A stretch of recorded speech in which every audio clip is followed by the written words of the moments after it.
Olá, pessoal. Estamos aqui para mais um podcast Leis e Negócios, mas antes não se esqueçam de se inscrever e compartilhar este vídeo, ok? Hoje a gente está recebendo aqui uma pessoa muito importante, Leonardo Nuzzi, presidente da WAG Brasil, da RTS Válvulas e FKB Válvulas. Leonardo, muito prazer, uma honra ter você aqui para falar sobre esse cenário, sobre esse segmento de mercado. Um grande prazer, muito obrigado pela sua presença. Muito obrigado, doutor Luiz Castelo, pelo convite, é uma honra e vamos seguir nesse bate-papo agradável. Vai ser bem interessante, tenho certeza disso. Leonardo, para a gente começar um pouquinho a falar sobre a sua trajetória, eu acho que mais importante dos nossos espectadores entenderem um pouco da sua dinâmica nas empresas é entender um pouquinho quem é o Leonardo, né? Até para você poder inspirar os jovens. Jovens, prestem atenção, porque o Leonardo ele tem uma trajetória de muito sucesso no mundo corporativo. Então, ele vai servir de exemplo para vocês. Vamos falar um pouquinho dessa sua trajetória? Claro, vamos sim, doutor. Obrigado pelas palavras, pela introdução. Bom, eu sou engenheiro mecânico de formação básica. Busquei, ao longo da minha vida, sempre estudar bastante. Então, se eu posso olhar agora nesse podcast no olho de um jovem, estude. É o meu primeiro conselho, estude, eu sempre busquei, né? Então, eu fiz intercâmbios, eu saí do nosso país por 2 vezes, isso muito me orgulha, isso só me abriu as portas, né? Eu comecei como jovem estagiário de uma grande multinacional alemã e naquele intervalo de carreira eu saí como vice-presidente de operações para a América Latina. E num certo momento da carreira, eu tomei a decisão de fazer um movimento e eu fui para a WAG. A WAG é um fabricante alemão de válvulas industriais há 150 anos no mundo e eles não tinham operação no Brasil. E tomaram a decisão de fazer 2 aquisições e eu tenho por tarefa liderar essas 2 empresas, mais a própria WAG aqui no Brasil e desenvolver o mercado brasileiro. Ah, bacana. A WAG é uma das maiores empresas nesse segmento, né, Leonardo? Sim, doutor. A WAG, como eu disse, ela está sediada em Mannheim, muito próximo a Frankfurt, há 150 anos. Nós temos operação em todo o continente, então China, República Tcheca, Estados Unidos, África do Sul. E aqui no Brasil nós contamos com 2 sites, um em Guarulhos, que é a RTS Válvulas, e em Guararema, que é a FKB Válvulas. A gente vai poder ver... nós estamos aqui com o site da RTS, né? Então, nós fabricamos, doutor e os nossos ouvintes, válvulas para diversos tipos de segmento. Na WAG, nós dissemos que nós movemos água. Então, nós cuidamos de um recurso natural muito generoso da natureza. Nós tratamos isso com seriedade. E como não poderia deixar na minha abertura de falar, uma empresa alemã preza por qualidade. Então, a nossa ideia de vir para o Brasil é desenvolver esse mercado, crescer com ele. Nós vamos falar mais para frente do mercado de saneamento, da indústria. Né? Então, os nossos produtos são qualidade alemã, fabricados no Brasil. Legal. Esse aqui é o site já da FKB, né? Isso, doutor. Esses são os produtos que vocês fabricam. Muito bacana. Então, em poucas palavras, os principais mercados da WAG, né? Então, do inglês a gente chama de water, wastewater. Então, no Brasil nós conhecemos como água e saneamento básico. A indústria. Então, né, desde as nossas casas a gente precisa de uma válvula, mas as indústrias precisam de milhares de válvulas. Então, tudo que é fluido depende de uma tubulação e depende de válvula. E nós fabricamos diferentes tipos de válvulas em todo o mundo e aqui no Brasil também, né? E fabricamos para mineração. É um terceiro negócio, e papel e celulose. Então, são 5 negócios bastante fortes dentro do portfólio de produtos da WAG. Bacana. Você falou que a WAG, ela atua no mundo inteiro, mas ela não atuava no Brasil. Não. Pensando nisso, a WAG fez 2 importantes aquisições no Brasil, que foi a RTS e, posteriormente, a FKB. Exatamente. O que essas aquisições, elas representaram para a WAG? Tá joia. A WAG, ela tinha operação no Brasil, mas uma operação de vendas, nós não fabricávamos. E como o doutor e os nossos ouvintes sabem que o Brasil não é para amadores, né? Você precisa ter uma operação baseada no seu local de trabalho. A WAG fez diversas prospecções ao longo de 5 a 7 anos para poder encontrar um negócio ideal. E primeiramente nós adquirimos a RTS, uma empresa, ex-empresa familiar de 40 anos de existência, tradicional no mercado brasileiro, água, esgoto, indústria. E posteriormente, um ano depois, nós adquirimos a FKB com portas e guilhotinas. Aí tem um charme nessa aquisição, no sentido que nós não temos esse produto no portfólio mundial da WAG. Então, a primeira ideia da aquisição da RTS foi uma plataforma de importação. Então, através da RTS, nós trazemos os produtos mundiais da WAG aqui para o Brasil, somamos aos produtos que nós já fabricávamos na fábrica da RTS. Já a FKB é uma plataforma de exportação na nossa linguagem. Então, nós queremos, do Brasil, atingir o mundo. Um exemplo que eu dou para o senhor, nós estamos agora em pleno processo de qualificação para o Oriente Médio. Nós vamos receber uma delegação do Catar para um processo de auditoria, qualificação, controle de qualidade, avaliação de documentos, para nos habilitar a fornecer comportas e guilhotinas para os nossos clientes do outro lado do mundo, lá no Oriente Médio. Nossa, que interessante. Plena expansão. Em plena expansão. Então, a beleza do business da WAG aqui no Brasil, eu diria, nós temos tanto a porta de entrada como importação, como a porta de saída e exportação para os países que não têm os nossos produtos. O mercado brasileiro, por si só, já é um mercado muito atrativo. Sim. Né? Ainda mais nessa área de atuação, tanto da RTS, FKB e da própria WAG. Né? Sim. O mercado é atrativo. Pensando nessa atratividade do mercado, vocês estudam novas aquisições? Como que vocês veem essa questão de novas aquisições no Brasil? Colocar mais investimento aqui? Porque o que a gente escuta muito é o pessoal tirando dinheiro. Na verdade, a gente vê que vocês estão no caminho reverso disso. Vocês estão acreditando no país. Sim. Primeiro, eu digo assim, os nossos alemães foram muito corajosos de tomar a decisão acertada de investir no Brasil, né? Da perspectiva de investimentos, eu preciso pontuar um capítulo-chave para processo decisório, foi o marco do saneamento básico no Brasil. Dando um pouquinho um sabor de números e olhando só para o nosso estado de São Paulo, 40% da nossa população não tem acesso a saneamento básico. A água, o esgoto vai a céu aberto no estado de São Paulo, né? Então, é algo gigantesco. Da WAG, da RTS, nós fornecemos para o estado de São Paulo, o estado do Paraná, o estado de Santa Catarina. Já fomos honrados com pedidos aos nossos clientes para o estado do Amazonas, para o Nordeste. Então, isso está em franca expansão. Quanto à sua pergunta de novas aquisições, nós estamos preparados. Nós temos 2 sites aqui no estado de São Paulo bastante grandes, em condições plenas de ampliar a produção. Então, nós podemos, já com um maquinário instalado, facilmente, claro, dependendo de recursos humanos, que também é uma peça-chave para o nosso negócio, ampliar a nossa participação no mercado. Nós estamos preparados. Com a estrutura hoje que vocês têm, então, vocês já conseguem atender uma grande demanda. Futuramente, futuro a Deus pertence, né? Isso, vai doutor. que apareça uma grande oportunidade e a vida é feita de oportunidades, né? E você falou bem do marco do saneamento, que na verdade foi assim o ponto de partida, o start para que a WAG tivesse aquela questão de vale muito a pena investir no Brasil. Sim. E com o marco de saneamento fica uma coisa mais concreta de se investir e ajudar, porque na verdade, por mais que as empresas visem lucro, o marco de saneamento e as empresas que estão atuando dentro dessas metas, elas estão ajudando a população brasileira. Eu vejo dessa forma. Exatamente.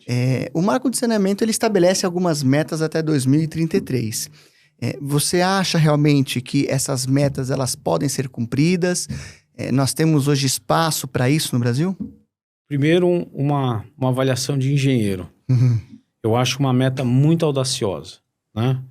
Porque o gap, falta muito o saneamento. Não há indústria suficiente no Brasil para atender a meta, né? Por outro lado, é uma lei muito sólida e a gente percebe, nesses 2 últimos anos, um movimento muito forte dos nossos clientes, não vou nominar nenhum deles, mas um grande cliente do saneamento básico do estado de São Paulo, investindo bilhões de reais para se adequar à nova legislação. Estados do Nordeste, prefeituras do Nordeste se adequando, norte do país, sul do país. Então você vê claramente um movimento que não existia alguns anos atrás e está acontecendo. Nós estamos exatamente vendo essa crista da onda agora. Então, respondendo, eu acredito que isso realmente vai acontecer no período determinado, demanda uma série de investimentos, a indústria se adequou para isso, nós estamos preparando esses pedidos para os nossos clientes e queremos fornecer para a população brasileira, para quem aqui vive, água de qualidade, água tratada, e para isso precisam das nossas válvulas. Até porque cumprir as metas que estão estabelecidas no marco de saneamento é muito importante até para o próprio governante, né? Porque quando você estabelece essas metas, você reduz os custos com saúde, porque absolutamente. Quando você tem um saneamento básico, você tem uma população mais saudável. Quando você tem água potável, você tem uma população muito mais saudável. Então, essa questão de cumprir as metas, ela é importante, não do ponto de vista, pensar, preciso cumprir a lei, mas realmente estou levando qualidade de vida para a população brasileira. Perfeito. E é o que você falou, o gap é muito grande. Né? Muito. Se São Paulo, 40%? 40%. Se o estado de São Paulo, que é o estado mais rico do Brasil, é o estado que mais produz no Brasil, tem um gap de 40%, imagine os demais. É muita coisa. A gente acaba tendo aí um oceano azul para poder navegar e realmente fazer um bom trabalho. Exatamente. Né? Eu acho que esse é o ponto principal. E isso vem acontecendo. Nós percebemos todos os players desse mercado de água e saneamento se adequando. Eles estão crescendo, as notícias são diárias de investimentos, né? Novas extrações. A gente pode rodar a memória, a gente não ouvia falar tanto em estação de tratamento de esgoto. Hoje nos jornais você vê. Sim. Estação na zona norte de São Paulo, estação na zona sul. Isso são cidades, isso demanda milhares de válvulas, milhares de quilômetros de tubulação que os nossos produtos se encaixam. E ali tem sempre o dedinho da VAG, tem né? sempre o dedinho da VAG ali, colocando algum equipamento que vai contribuir. Tivemos uma feira recentemente sobre saneamento, que a VAG participou. Participamos. Eu visitei. Essa feira chama-se FENASAN. FENASAN, exatamente. Ela ocorreu em setembro do ano passado. É a maior feira de saneamento básico da América Latina.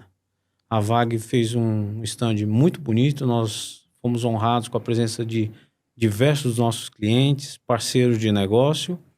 Também por ocasião desse prêmio, doutor, a VAG foi condecorada com o prêmio da Associação de Engenheiros da Sabesp pelo quesito de governança corporativa. Nossa, algo que é muito forte na nossa cultura, nos nossos valores. Claro, nós queremos fazer negócios, mas nós queremos fazer negócios limpos, dentro das regras de compliance, e isso chama outros negócios. É isso que a gente acredita.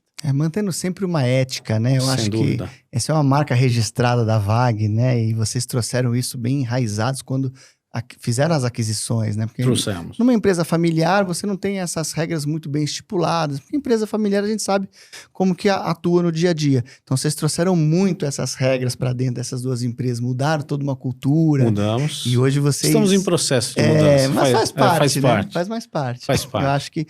E agora me fala uma coisa, Leonardo. Diante de todos esses investimentos que vocês fizeram, toda essa questão que a gente vê no saneamento, uma coisa que eu não posso deixar de perguntar para você é com relação principalmente ao cenário econômico que nós vivemos hoje. Hoje a gente sabe que o Brasil atravessa um momento um pouquinho delicado economicamente, com alta de juros, a Selic sendo provavelmente chegando a 15%. E a Selic para vocês, os juros para vocês e o dólar alto, eles devem impactar muito a sua operação. Eu queria que você falasse como que você vê esse cenário a curto, médio e longo prazo. Porque a gente sabe que a longo prazo isso é tudo cíclico, né? Sim, sem dúvida. Então, vai abaixar. A gente sabe. Pessoal, vai abaixar. O Brasil é assim, sempre foi. Então, assim, a gente sabe que vai abaixar. Mas tem muita gente com medo, muito empresário desesperado. E eu queria da sua visão, uma visão internacional, vendo o Brasil hoje no atual cenário, como que vocês estão lidando com isso? Alguns pontos, né, doutor? Esse cenário de juros altos, eu enxergo como um cenário negativo para os nossos clientes, porque isso afugenta investimento. Então, você ter o seu dinheiro remunerado a 15% no banco e fazer uma reforma numa estação de tratamento, o empresariado seguramente reflete sobre isso. Então, eu vejo como num curto espaço de tempo como negativo. A gente percebeu esse movimento de desaceleração em função dos juros o ano passado. Esse ano, 2025, a gente já vê os nossos clientes se posicionando de forma diferente, já digerindo a situação de juros e já preparando para novos investimentos. Porque, voltando, marco de saneamento, uma reforma de uma planta industrial, isso não admite esperar, né? Claro, cenário como dólar, guerra na Ucrânia, Rússia, nova administração dos Estados Unidos. Isso gera uma incerteza, eu diria que momentânea, mas eu acho que o desafio que nós temos no Brasil é muito maior do que esse. Então, eu acredito que as coisas vão se encaixar, os clientes eles estão voltando a investir, e de norte a sul do país a gente só ouve falar de obras, licitações, cotações para clientes privados. Então, acredito que esse cenário de instabilidade em função da nossa situação do Brasil de juros, ele está passando, né? Os indicadores apontam que a gente ainda vai subir mais um patamar e deve voltar a cair. É nisso que a gente acredita. Eu acho que essa curva de juros ela tende realmente a aumentar, como já está previsto, e inclusive o mercado já precificou isso, né? Isso, exatamente. Surgiu o burburinho, o mercado já precifica. Antes. Então a gente já está dentro daquele momento de precificação no topo, penso eu. Isso. Só se acontecesse alguma catástrofe, alguma coisa que não é o caso, acredito que não. Uma guerra mundial, vamos dizer assim, que também penso que estamos também longe de alguma coisa nesse sentido. Mas a perspectiva realmente é que para 2026 a gente já tem aí uma curva de juros descendente, né? A gente consiga, de fato, reduzir bastante isso. E os empresários já começaram a precificar isso de uma maneira positiva, na minha opinião. Tanto que nós conversamos com muita gente, não, vou investir, vou voltar a investir, porque sem investimento você não consegue crescer, né? Não consegue. E hoje o mercado, você tem aí uma carência grande no mercado, você tem demanda no mercado, em todos eles, talvez automobilístico um pouco menos, porque eu vejo que nós estamos um pouquinho mais saturados nas questões automobilísticas, mas mesmo assim ainda é um mercado muito atrativo. Então a questão dos investimentos ela vai voltar. Questão de tempo. E o dólar alto, esse realmente é algo que impacta muito, tanto para quem importa, que acaba tendo uma questão mais...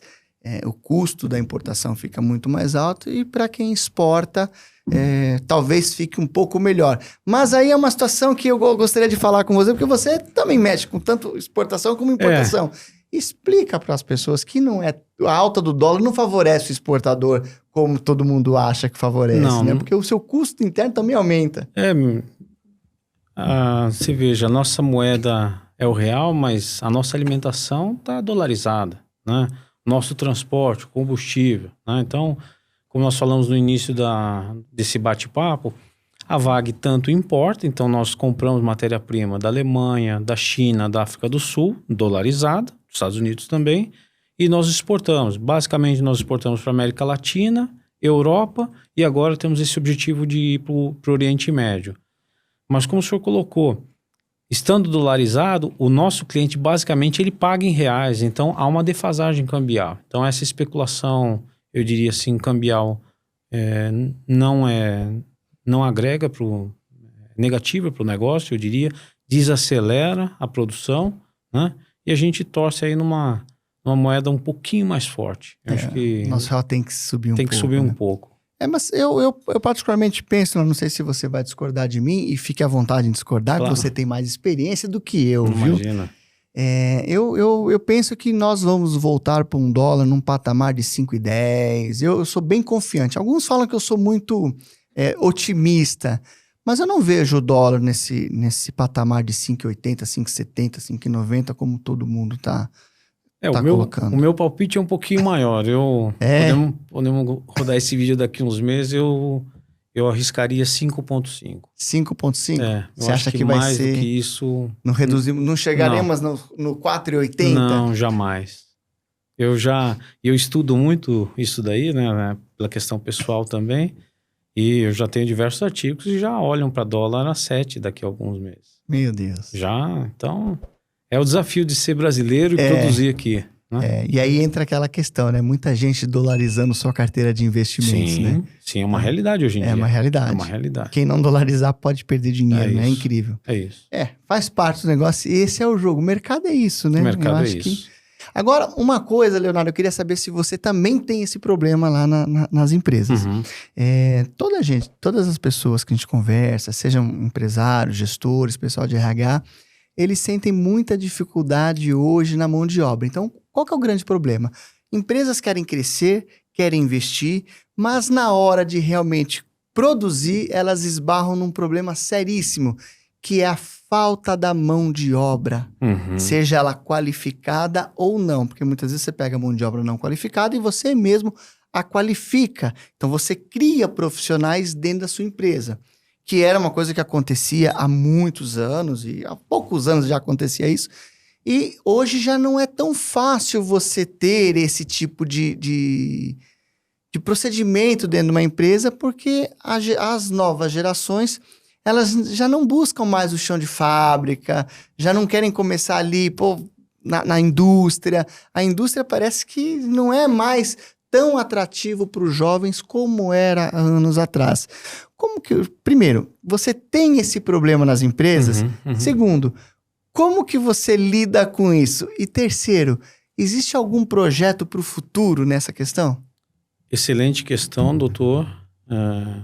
Acredito que o senhor tocou de forma cirúrgica um ponto-chave que pode ser de sucesso ou de fracasso no negócio, né?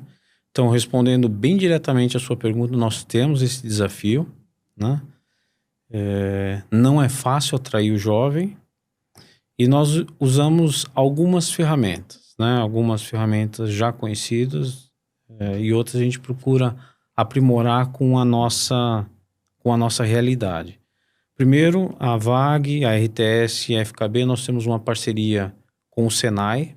Então, para atrair jovens estagiários para trabalhar em ambiente de fábrica, em ambiente de programação de máquina.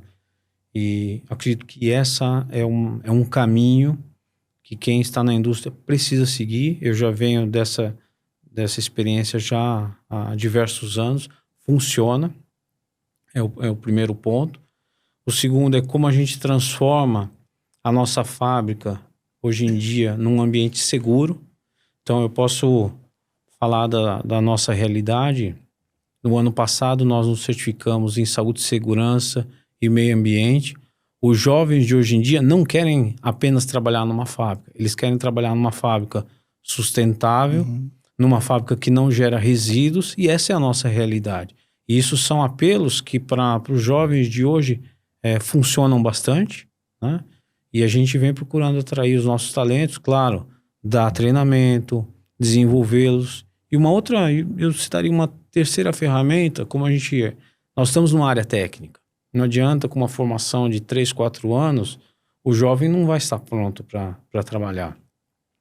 E a gente nós chamamos de pares, né? Eles deixam com um profissional sênior, com 20 anos, 30 anos de experiência, eles ficam no convívio diário, seja no ambiente de design, de programação, seja no ambiente de produção, para poder aprender com aquele lá que tem menos cabelo, ou cabelos mais branquinhos, para poder ver o valor daquela atividade, para ver que aquilo ele contribui para a sociedade como um todo. De novo, o nosso produto, a gente movimenta água, nós movimentamos o recurso natural mais nobre que existe na face da Terra. Então tem o aspecto do orgulho também, que a gente quer entrar na cabeça dos jovens. A importância, né? A importância do trabalho, a importância do produto e o quanto ele é vital para as pessoas. Sim, né? Absolutamente. Porque esse, na verdade, é um grande desafio dos empresários hoje.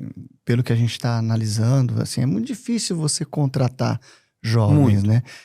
Surgiu até uma época atrás, até sugerimos a 3 clientes nossos que, em conjunto, montassem uma fundação para que pegasse pessoas da região. Só para você entender, são 3 empresas localizadas na mesma rua, que ficava num bairro ali, na mesma rua, 3 grandes empresas metalúrgicas. Por que vocês 3 aqui não criam uma fundação? Você vai capacitar as famílias dos seus funcionários e dali vai sair profissionais que possam atuar nas 3 empresas. Uhum. Então, você consegue algum benefício governamental para isso, para montar essa fundação, para gerar. Então, a pessoa está ali, já tem uma creche, já tem alguma coisa. Então, dependendo da situação, não fica caro e você consegue qualificar pessoas para atuar. Acabou não saindo do papel, foi desenhado, mas acabou não saindo do papel. Você acha que isso seria uma alternativa para o futuro? Eu acredito que sim, doutor. Porque hoje eu fazendo o senhor está falando, está passando um filme na minha cabeça. Se hoje um grande cliente nosso, ele dobrasse a capacidade. Eu tenho uma quantidade X, a partir de amanhã eu te dou uma quantidade de 2X de válvula para vocês fabricarem. Em termos de estrutura, nós estamos preparados. A gente pode começar a trabalhar amanhã à noite. Em termos de gente, nós não estamos. Então, isso não é uma tomada, não é um disjuntor que você liga e as pessoas aparecem na sua porta, né?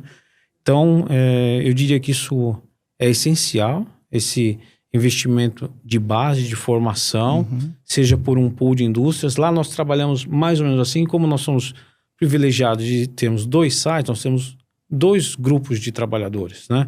Então, quando eu tenho um pedido mais urgente, eu posso deslocar a mão de obra de uma localidade, eu posso deslocar a peça para uma outra localidade para poder atender o prazo. Mas eu acho que esse é o único caminho.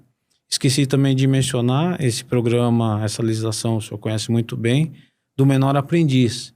Então eu acho que é nessa fase da carreira do jovem que a gente, usando a linguagem de fábrica, você coloca o bichinho de fábrica dentro do coração de um jovem, né?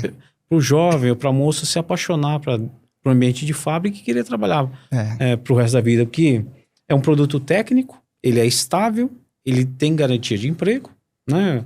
Nós vamos sempre produzir. A WAG produz há 150 anos. Seguramente nós vamos produzir por outros 150 anos. Então tem carreira para todo mundo. Tem, com certeza. Né?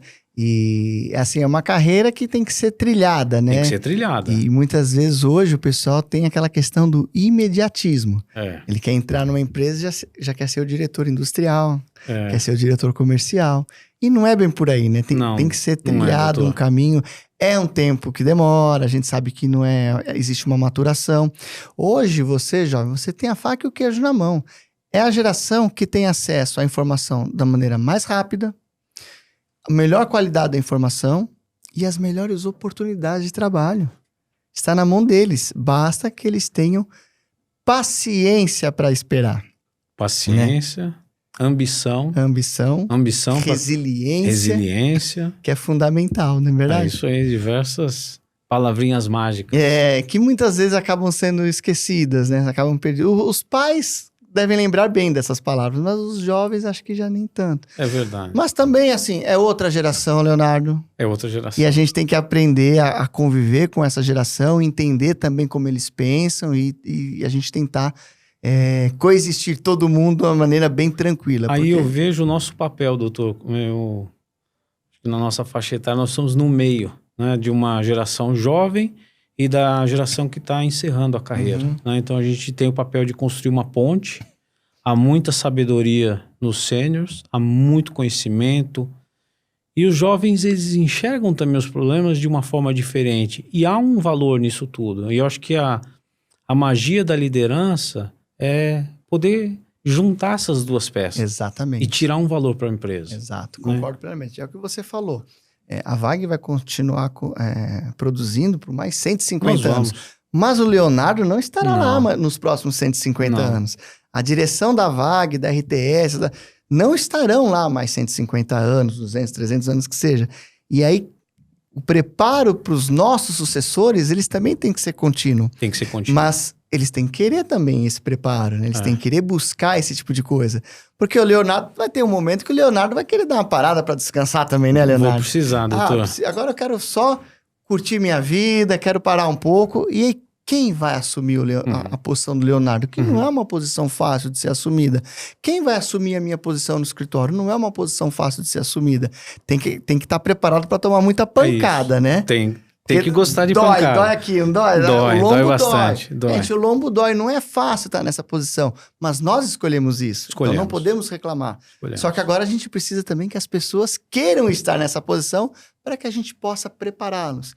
E hoje eu acho que é isso que está faltando nas pessoas. E você falou uma palavra muito importante. Ambição. Uhum. E ambição, não no sentido pejorativo da palavra, mas no sentido benéfico, né? Na parte boa da ambição. Aquela que sem ambição você não chega a lugar nenhum, não é verdade? Chega. Então você tem que ter essa ambição. E nós tivemos essa ambição lá atrás, onde a gente se abdicou de muita coisa na vida para poder chegar onde chegamos. Eu tenho uma jovem adolescente em casa e eu vivo tanto na empresa quanto dentro de casa o conflito de gerações, né? Então, um tema que eu tenho muito firme com a minha filha é a questão da pontualidade, né? Então, olhando para o ambiente de empresa, um cliente compra ou um cliente solicita uma análise sua de um processo com uma determinada data, é porque aquela data é importante, o tempo é importante, né? Então, eu falo, filha, na minha carreira, diversas oportunidades se apareceram para mim porque eu estive atento ao tempo. O meu cliente, ou um professor, ou um parceiro do time pedia com um determinado tempo, eu estava atento, e isso eu já naturalmente coloquei diversos candidatos. Esteja atenta para a questão da pontualidade. Dentro da empresa, né, o cliente, ele pede pontualidade, a gente tem que levar isso de forma data. Eu falo para os meus diversos times, pessoal, data é data, contrato é contrato. Então, se o jovem, no começo da carreira dele, estiver atento a isso, eu te garanto, doutor Luiz, pela minha experiência, diversas boas portas vão se abrir para esses jovens. Esse é o meu conselho profissional. Não, olha, assina embaixo o que você falou. E detalhe, uma coisa que no Brasil nós temos esse problema, a cultura do segundo idioma. Uhum. Porque não adianta nada hoje o pessoal ir para o mercado de trabalho sem o segundo idioma também. É verdade. Então, a questão da língua inglesa, ela é importantíssima para os jovens, né? Então, os jovens, ainda mais os jovens que são umas esponjas, absorvem tudo facilmente, ao invés de ficar ali, isso aqui é um câncer, né? Ao invés de ficar aqui 30 minutos no TikTok, fica 30 minutos vendo um vídeo em inglês, Sim. estudando um pouco, porque o fator tempo é o mesmo. Nós temos as mesmas 24 horas no dia. E a gente tem que escolher como que nós vamos utilizá-las. Se é cumprindo um prazo que o cliente pediu para nós, se é se preparando, ou se é fazendo bobagem. Uhum. Né? E aí fica assim, nós concorremos com nós mesmos. Então, o fulano não é meu concorrente, Beltrano não é seu concorrente. Você só tem um concorrente, se chama Leonardo. Se você fizer bem feito, você deixou de ter concorrente. Porque você vai estar acima. Né? E hoje nós temos infelizmente, é triste a gente dizer isso, não diria só Brasil, mas eu diria, é uma coisa que acabou se expandindo um pouco mais mundo afora, mas hoje nós temos muitas pessoas mais ou menos. E aí, quando você é o mais ou menos sempre vai servir para você também. Então, você tem que estar sempre acima da média. É esse preparo que a gente sempre fala para as pessoas. Tenham preparo, estudem, busquem conhecimento. Hoje é muito fácil, o conhecimento... Nós tínhamos acesso aqui à Barça. Você lembra da Barça? A Barça, eu usei a Barça. Quando você precisava fazer um trabalho de escola, a gente tinha que ir na biblioteca para pegar a Barça, né? Para poder olhar. Ali e hoje nós temos belíssimos cursos na internet. Exato. De graça. De graça. Basta ter a ambição, a vontade. Exatamente. Né? Acho que é o ponto principal. O senhor tocou num ponto também apaixonante, que é a questão do idioma. Né? Então, eu sou suspeito por falar que a minha carreira toda eu trabalhei para multinacionais. Multinacionais alemãs. Eu fui expatriado, uma delas para aprender o idioma alemão na Alemanha, estudei inglês, e eu chamo que depois de velho, eu precisei estudar espanhol por mais 4 anos, né? Então, para você jovem, eu só posso recomendar, aprenda, é cultura, isso vai te abrir portas, oportunidades de emprego, vai te conectar com pessoas de diferentes culturas, religiões, só pode agregar, é um tema apaixonante. E falando da empregabilidade, a dedicação para os clientes, se você não receber um cliente estrangeiro na língua dele, eu diria que você já está para trás. Olha, isso a gente está falando uma pessoa que tem experiência de muitos anos no mundo corporativo, fala 4 idiomas, correto? Correto. Alemão, inglês, espanhol e o português. Não adianta também falar o inglês bem e pecar na hora de falar o português, viu? Então, a língua portuguesa, que é a sua língua nativa, você tem que ser bom na hora de falar. E sempre buscar. Eu acho que o inglês e o espanhol são as principais línguas hoje, né? Concordo, tem que ter. O inglês é fundamental. Então, comece pela língua inglesa. Depois parta para a língua espanhola, ou alemã também, né? O alemão também é uma língua muito utilizada.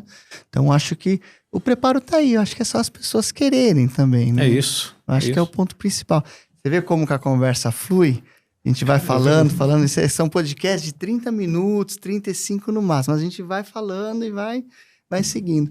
Leonardo, uma satisfação muito grande ter você aqui. Eu acho que abrilhantou muito o podcast. Muito obrigado. Temos que marcar mais vezes para falar mais das empresas, falar mais do negócio, como que você vem tocando isso. Eu acho que é fundamental para nós. E só tenho que te agradecer pela presença aqui, viu? Doutor, eu que agradeço o convite. Mais uma vez foi uma honra apresentar não só a mim mesmo, mas como as empresas que eu represento aqui no Brasil. A WAG está preparada para atender o mercado brasileiro, juntamente com as suas afiliadas, RTS e FKB, fornecendo produtos, válvulas industriais, válvulas para saneamento básico, de qualidade. Nós temos uma história de 150 anos no mundo. E nós não estamos de passagem no Brasil. Nós viemos para ficar e nós vamos crescer junto com o mercado brasileiro. Eu tenho certeza. Principalmente pela competência da WAG, que é uma empresa muito forte mundialmente e, assim, veio para o Brasil para manter empregos, criar mais empregos, acreditou no país, que eu acho que é isso que a gente precisa. Empresas que realmente acreditem no país. E sempre que vem uma empresa nova para o país, ela acaba gerando mais situações boas para o brasileiro. Então você tem mercado aquecido, economia girando, então gera mais empregos, vem com uma outra cultura e isso vai ajudando muito no desenvolvimento do país. Sem dúvida. É isso que está faltando. Então, aqui já vai o meu agradecimento à WAG também, por ter acreditado no Brasil. Acho que o brasileiro precisa disso e precisamos de mais empresas que também tenham a mesma postura da WAG, porque a WAG é uma empresa muito ética, lidando com vocês no dia a dia, a gente já vê realmente que é uma empresa diferenciada de mercado, não é uma empresa normal, é uma empresa diferenciada. Então, meus parabéns para a WAG também. Muito obrigado, por acreditar, eu acho que isso foi fundamental e meus parabéns a você que está à frente de tudo isso, lidando com muita competência. E a gente estava falando antes, né? Isso aqui não para. Aí você falou, pô, mas isso aqui já vem, já começa a resolver por aqui. E é isso mesmo. Hoje a gente precisa de pessoas como você, tocando empresas muito fortes e grandes como a WAG. Meus parabéns a você. Aqui eu deixo um abraço da toda a equipe da Lopes e Castelo, do podcast Leis Negócios, pela sua competência e tocando os trabalhos que você faz com tanta maestria. Muito obrigado, doutor Luiz. Mais uma vez, obrigado pelo convite. Nós que agradecemos. Pessoal, é isso. Muito obrigado. Se quiserem entrar em contato com o Leonardo, fala pessoal as suas redes sociais, se alguém quiser bater um papo com você, conhecer um pouquinho mais da WAG. A gente vai deixar aqui embaixo o site da WAG, o site da RTS, da FKB, para que vocês possam entrar, conhecer um pouco mais os produtos, o que eles fazem. E já vamos deixar também o contato do Leonardo. Pode chamar ele lá no LinkedIn. Pode me chamar Chama ele lá pelo LinkedIn. LinkedIn, que ele vai bater um papo com vocês. Tem dúvidas também? Converse com o Leonardo, pô. À disposição. Vai dar uma aula para vocês. Depois a gente passa encontra. aqui o seu LinkedIn. Se você autorizar, a gente passa pro pessoal poder ter autorizado. esse Leonardo Nuzzi, NUZZI, no LinkedIn. Legal. Pessoal, muito obrigado e até a próxima. Até.